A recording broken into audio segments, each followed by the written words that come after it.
म्हणजे कोण काय करतोय, पेपर देतोय का तो, आपण त्याच्याकडे बघायचं फक्त. आणि 10-15 मिनटं एकदम शांत राहा, एकदम रिलॅक्स काम. म्हणजे तुमच्या माइंडमध्ये पेपरशिवाय दुसरा कोणताच विचार नाही आला पाहिजे. पेपर जो येणार आहे तो येणार आहे हातामध्ये पडला आणि 10-15 मिनटं विचार करून घ्यायचा. म्हणजे जेव्हा तुम्ही बसताय ना, एक सर्वात सोपा पेपर येणार आहे असं, म्हणजे मी जे अभ्यास केला आहे तोच पेपरमध्ये येईल असं विचार करायचा. सपोज तुमचं इंग्लिश व्याकरण म्हणजे तुमचं इंग्लिश व्याकरण टप्पे, मी जे अभ्यास केला इंग्लिश व्याकरणचा तोच येणार आहे पेपरमध्ये असं विचार करायचा. आणि येतोय व्हिज्युअलायझेशनमध्ये जेव्हा डोळे बंद केलेले तुम्ही आणि विचार येतोय तुमच्या मनामध्ये की मी पेपर जो देतोय तो एकदम सोपा येतोय, मी जे वाचलं इंग्लिशमध्ये आणि ते मला एकदम सोपा येत आहे, म्हणजे एकदम खुश व्हायचं, एकदम आनंदित. म्हणजे स्वतःला भ्रमित करा तुम्ही. स्वतःला जेव्हा जेव्हा भ्रमित करणार म्हणजे माइंडचं तसं आहे, जेव्हा तुम्ही स्वतःच्या माइंडला म्हणजे तो म्हणतोय मला तू खुश ठेव, मी तुला खुश ठेव, असं तो म्हणतो आपल्याला, पण आपण त्याला खुश ठेवत नाही, आपण त्याला निगेटिव्ह थॉट देतो. पण त्याच वेळेस जर तुम्ही पेपरच्या टाइमला व्हिज्युअलायझेशन केलं की पेपर एकदम सोपा येतोय, म्हणजे मी वाचलं हे तोच येईल आणि येतो तो पेपर. जर तुम्ही असं केलं ना, मी वाचलं आहे तोच येईल, हा एक थॉट दिला मनामध्ये. अजून एक थॉट, मी सक्सेससाठी जन्म घेतला आहे, म्हणजे मला सक्सेस भेटणारच आहे, या पेपरमध्ये मला एवढे मार्क भेटणारच आहे. म्हणजे एक व्हिज्युअलायझेशन, म्हणजे लिस्ट लागते, लिस्टमध्ये तुम्हाला एवढे मार्क भेटतात, म्हणजे एक व्हिज्युअलायझेशन समजतंय ना. व्हिज्युअलायझेशन माहिती आहे ना काय राहतं, व्हिज्युअलायझेशन समजतंय का ताई भाऊ, माहिती आहे ना व्हिज्युअलायझेशन? म्हणजे फक्त असं डोळे बंद केलेले दिसतंय तुम्हाला, म्हणजे असं गोष्टी राहतात काही काही. डोळे बंद करूनच फक्त, म्हणजे पेपरचा पहिले 10-15 मिनिटं म्हणजे तू जे अभ्यास केला आहे तुला तो म्हणजे पेपरला तेच येत आहे. तू जे अभ्यास केला नाही, सपोज तुम्ही मॅथ वाचला नाही, सपोज तुझ्या इंग्लिश ग्रामरच्या गावावर झाले नाही, काय काय गोष्टी झालेल्या नसतात, ते तू अभ्यास केला नाही ना, ते येणार नाही पेपरमध्ये, असं फिक्स आहे डायरेक्ट, असं हे करून घ्यायचं इमॅजिनेशन. तिसरी गोष्ट राहते पेपरच्या नंतर, म्हणजे आता सपोज तू जर 5 मिनिटावर पेपर राहिला आहे, एकदम रिलॅक्स आपले हात असतात, हात असं करून म्हणजे जेव्हा तुम्ही डोळे उघडणार आहे तेव्हा व्हिज्युअलायझेशन. आणि तिसरा थॉट द्यायचा, माझ्याकडून एक पण चुकी होणार नाही, म्हणजे माझ्याकडून एक पण चुकी नाही होणार पेपरमध्ये, होत नाही असं पण व्हिज्युअलायझेशन करा, होत नाही पेपरमध्ये चुकी. सेली मिस्टेक मी करत नाही, सेली मिस्टेक म्हणजे छोट्या छोट्या गोष्टी राहतात ते नंतर सांगतो.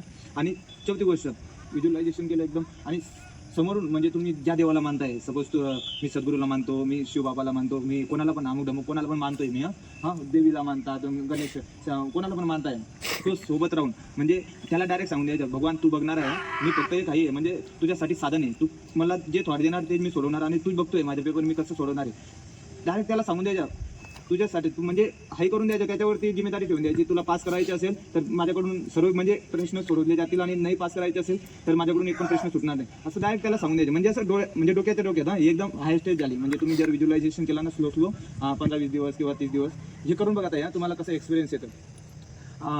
केलं आणि डायरेक्ट सांगून द्यायचं, म्हणजे असं व्हिज्युअलायझेशनमध्ये देवाला पुढे ठेवायचं मस्त एखादी मूर्ती वगैरे किंवा एखादा फोटो, आणि त्याला सांगून द्या, म्हणजे असं हे करायचं. आणि मग अजून एक थॉट करायचं, म्हणजे 10-15-20 मिनिटं लागली तरी चालतं, झोपाली तरी चालेल ना तिथं झोपाली तरी चालेल, पण 20 मिनिटामध्ये अजून एक थॉट करायचा की आपल्याला तो शक्ती देतोय, म्हणजे शक्ती म्हणजे एक प्रकाश टाकतोय आपल्यावरती, एकदम हे करतोय आणि डायरेक्ट सांगून देतोय तो आपल्याला, जा बेटा तुला डायरेक्ट जे तुला वाचलंय ते येईल, तुझ्या डायरेक्ट सक्सेस होणार आहे, असं तो सांगतोय. एक व्हिज्युअलायझेशन आहे, फक्त स्वतःला भ्रमित करायची गोष्ट आहे, आणि स्वतःला भ्रमित तुम्ही केलं आणि तोच पेपरमध्ये उतरतो, हे मला म्हणजे फुल गॅरंटी आहे. 7-7 महिने प्रॅक्टिस केली आहे आणि प्रॅक्टिस केली, मग ते समजलं थोडा काय काय होतं असं, ती गोष्ट राहते. पेपर सुरू झाला, आता तुमचा पेपर सुरू झाला, कुठे पण गेले तुम्ही पेपरच्या पहिले 15-20 मिनिटं पहिले जा. आता हिताईचं 9 वाजता पेपर आहे पालदीला, आणि आता वाजता आहे 7 किंवा 8, त्यांनी अर्धा तास पहिले 1 तास पहिले तिथं जायला पाहिजे. आणि गेल्यानंतरच म्हणजे स्टार्टिंगला गेल्यानंतर ओव्हर एक्साइटमेंट नाही, पाण्याची बॉटल सोबत ठेवायची, एक छोटीशी बॉटल, छोटीशी दावाली बॉटल.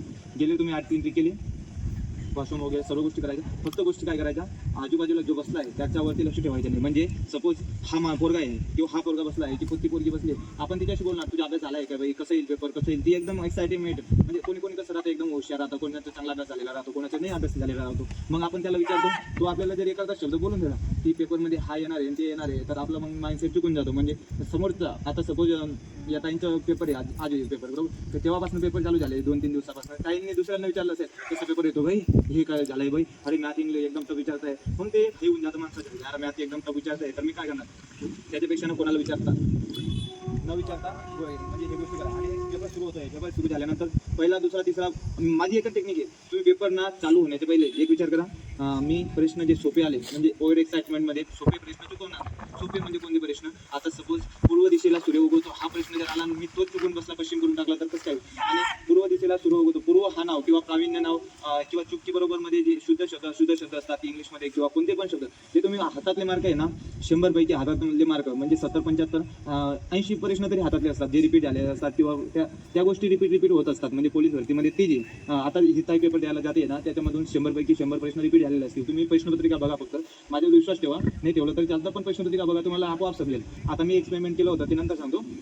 पण तुम्ही ना पेपर सोडवत आहे बरोबर, पहिला दुसरा तिसरा प्रश्नाला सोपे प्रश्न चुकवणार नाही हे स्वतःशी ठेवून घ्या. म्हणजे सोपे प्रश्नाला मी जास्त टाइम देईन.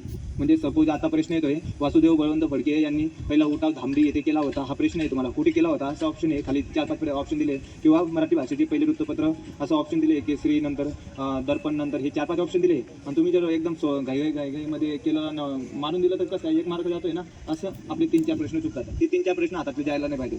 आणि मी तिथे ठरते की सोपे प्रश्न आहे 80, तुम्ही 80 सोपे प्रश्न हातात घ्या. म्हणजे तुम्ही डायरेक्ट असं मिरिटच्या जवळ येऊन जाणार. 1-2 प्रश्न जे म्हणजे देवावरती आहे, एक टक्के नशीब असतो आपला, तो माहिती आहे आपल्याला. जेव्हा तुम्ही चांगली मेहनत केली असेल त्याच्याच म्हणजे नशीब साथ देतो ती गोष्टी राहते. नंतर तुम्ही आता प्रश्नपत्रिका हातात घेतली, प्रश्नपत्रिका सोडवताना एक गोष्ट लक्षात ठेवायची, माझ्याकडून चुकी होणार नाही हे तर तुम्हाला माहिती आहे, माझ्याकडून एक पण चुकी नाही होणार. दुसरी गोष्ट राहते, आता प्रश्नपत्रिकेमध्ये पहिला दुसरा तिसरा चौथा प्रश्न एकदम सोपा आला, म्हणजे मिक्स केला त्यांनी प्रश्नपत्रिका, मराठी असं वगैरे काही नाही केलं, मिक्स केला किंवा सोपे प्रश्न आले. 70-75 प्रश्न हातातले प्रश्न हातात घेऊन घ्यायचे, म्हणजे जे आपल्या हातातले सोपे प्रश्न हातात घ्या. मेजर मायनर चुकी करू नका. म्हणजे सपोज आताच त्यांनी मराठीचे किंवा कोणते पण प्रश्न टाकले, पहिला दुसरा तिसरा प्रश्न म्हणजे एकदम टफ आहे. नंतर आपण विचार करून घेतो की टफ प्रश्नपत्रिका आहे ना, टफ आहे ना, आपल्याला समजून गेलं टफ प्रश्नपत्रिका आहे. मग काय होईल असं विचार न करता एकच विचार केला, मला टफ आहे ना, सर्वांना टफ येते. असं नाही की तुझ्यासाठी टफ आहे आणि दुसऱ्यासाठी सोपी टाकणार आहे, असं काही नाही, सर्वांना टफच जाणार आहे. मग तो विचार करायचा. मग त्याच्यामध्ये माझी फक्त कमीत कमी मिस्टेक व्हायला पाहिजे, या गोष्टी म्हणजे लक्ष ठेवायच्या. आणि त्याच्यानंतर आता प्रश्नपत्रिका सोडवली 3री-4थी, म्हणजे पहिला दुसरा तिसरा प्रश्न एकदम सोपा आला किंवा पहिला दुसरा प्रश्न टफ आला. सोपा आला तर जास्त एक्साइटमेंट होणार नाही, म्हणजे एकदम सोपा आहे, एकदम सोपा आहे. काही पेपर सोडून तुम्हाला आपल्याला 1.5 तास दिलेले असतात, 1.5 तासपैकी 1.5 तास म्हणजे यूज व्हायला पाहिजे. 1 पण मिनिटं आपण रिलॅक्स बसता कामा नाही. म्हणजे पेपर सोडून टाकला 1 तासमध्ये आणि 30 मिनिटं एकदम बसला आहे, पेपर सोडून टाकला आणि अर्धा प्रश्न राहूनच गेला, भाऊ वाचलं नाही झालं. बरोबर ॲक्युरेट टायमिंग मॅनेजमेंट करायची तिथं. आपण 30 मिनिटं पहिले 60 मिनिटं 1.5 तासचा पेपर आहे, 60 मिनिटं 70 प्रश्नाला देतो. नंतर अजून 30 मिनिटं राहतात, त्यांना आपण डिवायडेड 15 क्वेश्चनला 15 मिनिटं, 15 क्वेश्चनला 15 मिनिटं किंवा 20 मिनिटं 20 क्वेश्चन जे कन्फ्युजन राहतात त्यांना, आणि 10 क्वेश्चन जे काही राहतात ते. आणि काही गोष्टी राहतात, म्हणजे आता सपोज तुम्ही पेपरला गेले, पेपरला एकदम माइंडसेटने गेले, एकदम हाई करून गेले, पण आता तुमच्या हातात प्रश्नपत्रिका नाही, एकदम सोपी येणार की टफ येणार ते आपला तुमच्या हातात नाही. आता कोणते प्रश्न येणार ते ताईला पण माहीत नाही, तुम्हाला पण माहीत नाही, कुठे कोणते प्रश्न येणार आपल्याला माहीत नाही ना. फक्त एकच करायचं, जे प्रश्न सोपे आहे ते चुकू नका, बस एवढं ठेवा. आणि 70-75 स्कोर येतो आरामाने. आणि मग जे 25-20 क्वेश्चन म्हणजे टफ आहे, तुम्हाला वाटतंय की मी आजपर्यंत वाचले नाही, मॅथ किंवा करंट अफेअर सहजी मराठी व्याकरणाचे 25 पैकी 22-23 क्वेश्चन किंवा 20 प्लस क्वेश्चन सोपे राहतात. 20 क्वेश्चन आणि 5 क्वेश्चन असे राहतात की एकदम म्हणजे असं कन्फ्युजन वाले राहतात. ते क्वेश्चन झाले मॅथचे, झाले मॅथचे 3-4 क्वेश्चन एकदम टफ येऊन गेले ना, मॅथच्या त्या क्वेश्चनला काही स्किप करणार तू, काय करणार, स्किप करणार. म्हणजे थोड्या टाईमसाठी. आता सपोज चक्रवाढीचा प्रश्न मला जमत नाही, नंतर अजून मला रेल्वे गाडीचा तो सैनिकाचा प्रश्न म्हणजे 25 सैनिक आले, त्यांनी एवढा धान्य खाल्ला, एवढा तो प्रश्न मला, तुला जमत असेल तर सोडव, पण तुला जमत नसेल ना 2 मिनिटांसाठी स्किप करा, पुढचे प्रश्न बघ.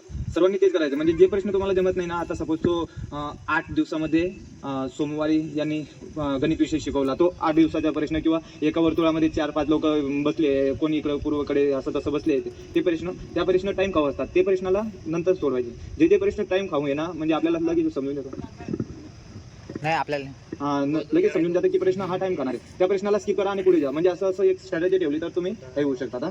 आणि टोले म्हणजे कसं मारणार माहिती आहे का, आता सपोज तुम्ही 60 क्वेश्चन राहिले, 60 म्हणजे 75 पर्यंत गेले तुम्ही, 25 क्वेश्चन एकदम माहीत झाले, 25 किंवा 15-20 क्वेश्चन आले, 80 क्वेश्चन पर्यंत तुम्ही सोडवता, जे सजासजी अभ्यास केलेला माणूस राहतो.